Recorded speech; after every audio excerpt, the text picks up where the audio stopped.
بسم الله الصلاة والسلام على رسول الله صلى الله عليه وسلم. بلسخان يمين درا بقى رمضان أنت تسجي بقى ولي نونجي جماعة كاميرا سودي بيجي ما قافي وقت كتكاس قافي شو برباده قافي نسين جل كبا مالتي صومني برا كمال ما في قرافري يا كم تيجت قرافري خبرنا مو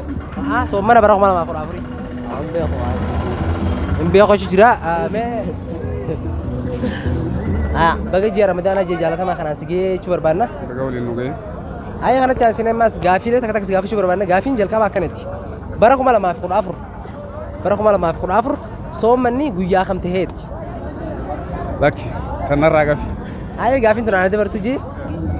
صومني برا كمال ما في قرافري قافم تهيت قافي متي قافم تهي صومني برا كمال ما في قرافري ويا كم تهي ويا جمته بقى جي رمضان هذا جي جالتها ما في جي أخيري كابو خانان بقى تسجي شو بربانا بقى ولا ما نو تنوجي أي خانة تانسون قافي تكتك قافي شو بربانا قافين جل كبا كانت برا كمال ما في قرافر صومني ويا كم كيسة تهيت قيا سبتي برا كمال ما في قرافر صومني ويا كم تهي سومني قيا سبتي تي زايد قافين جل كبا كانت برا كمال ما في قرافر صومني ويا كم كيسة تهيت برا كلها كمال ما في قرافر صومني ويا كم تهي قيا سبتي برا كمال ما في قرافر صومني ويا كم تهيت قيا سبتي تيج برا كمال ما في قرافر صومني ويا كم تهي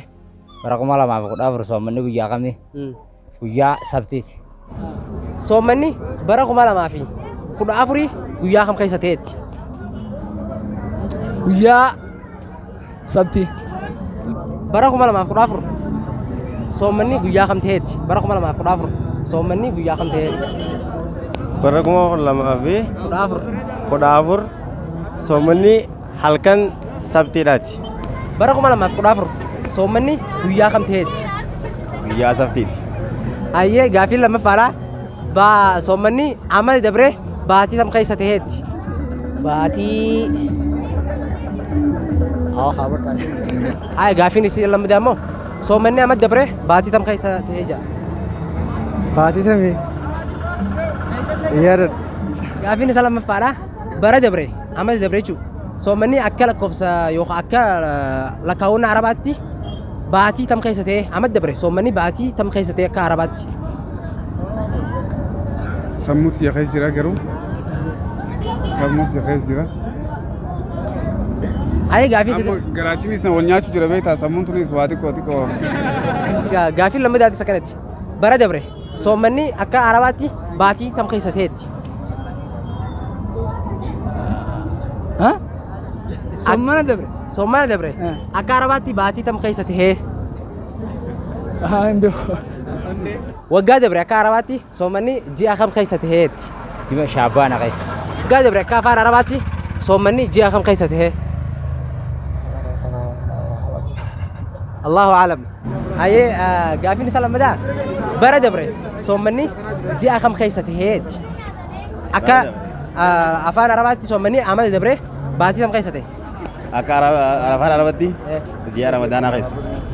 وقا دبره صومني جي أخم كيسة تهي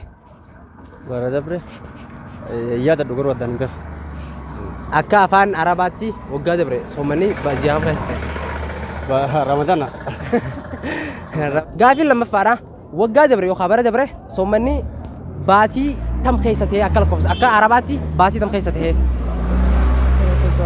باتي رمضان باتي رمضان كيسة تهي كم كيسة تهيت برا دبره صومني جي أخم كيسة تهي jini ga aka nutibini tibati arabat wala kauma batuma ramadana te khaysate namni tokko gursumiti hiraabbatee keeyaannu bakka itti deemu immoo Addis Abaadha. Addis Abaaf gursum tana jidduu biyya takka biyyatti furuun dirqamaa fi jira biyyi sun biyya tami. أدام أقول Namni tokko gursumitti hiraabbatee Addis Ababa deemuudhaaf yoo ka'e biyya takka biyyatti furuun dirqamaati jira. Biyya takka Addis Abaaf gursum jidduu biyyatti furuun dirqama abbaan fedhe taanaan biyyi sun biyya tamiitti. Abbaa fedheefu. من أرادي يميك أكتر armatti hiraabbattee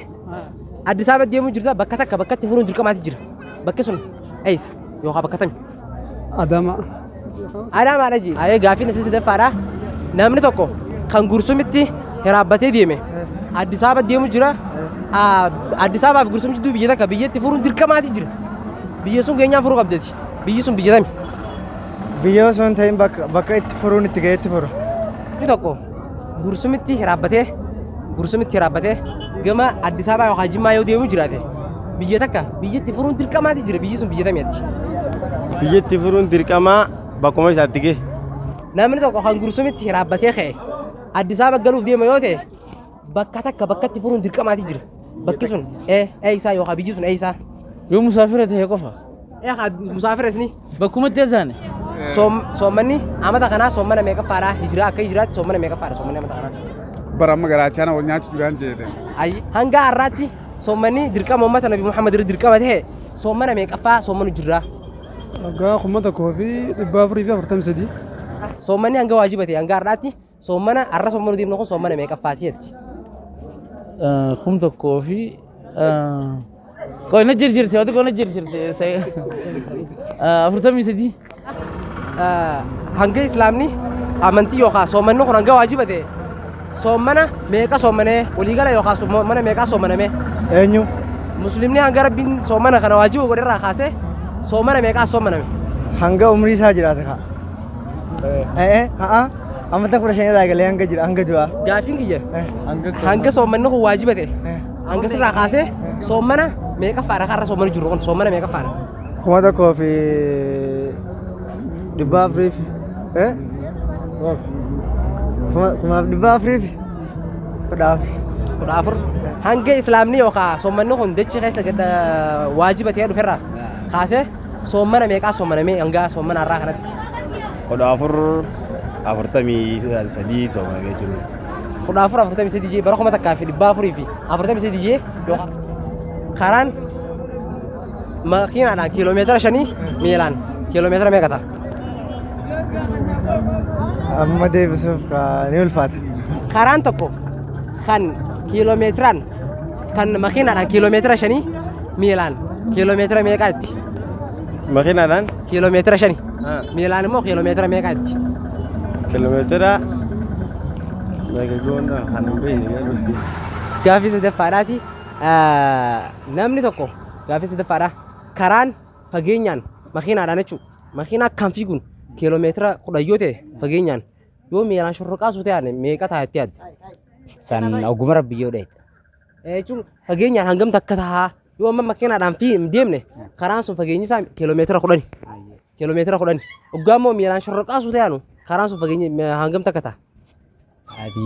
guyyaa takkaaf yookaan guyyaa lama ni fudhata. guyyaa takka gaaffii bareeddu bifa bareedaadhaan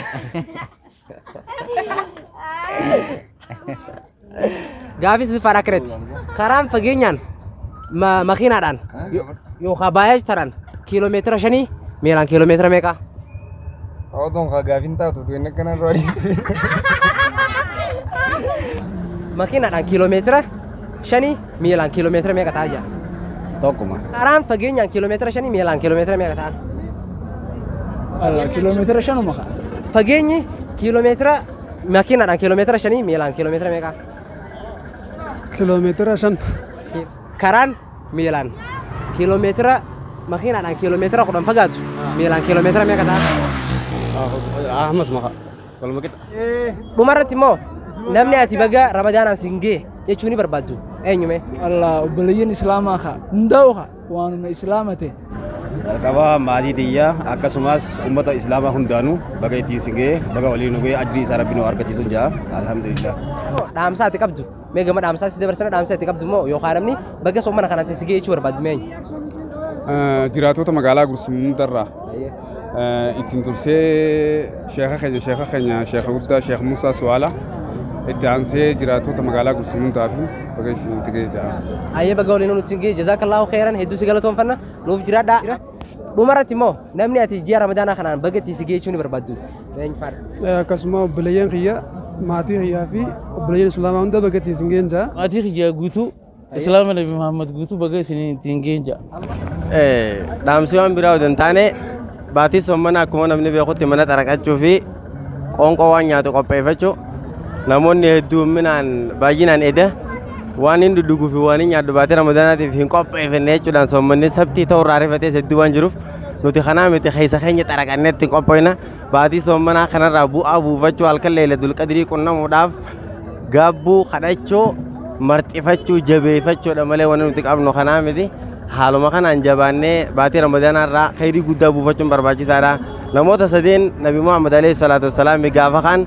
malaku jibriiliin dhufee imaama isaa khutbarra jiru amiin amiin jeesan nama ramadaan itti dhufee isaaf dhiifamni godhamin irraa tokko rabbi rahmata irraa hafa geessu waan jee jiruuf araaramas nu araaramu rabbiin asumaan baatii ramadaana keessa kadhachuu qabnaan jedhe. أعوذ بالله من الشيطان الرجيم شهر رمضان الذي أنزل فيه القرآن هدى للناس وبينات من الهدى والفرقان فمن شهد منكم الشهر فليصم ومن كان مريضا أو على سفر فعدة من أيام أخر يريد الله بكم اليسر ولا يريد بكم العسر ولتكملوا العدة ولتكبروا الله على ما هداكم ولعلكم تشكرون. جزاك الله. الله أكبر. الله أكبر.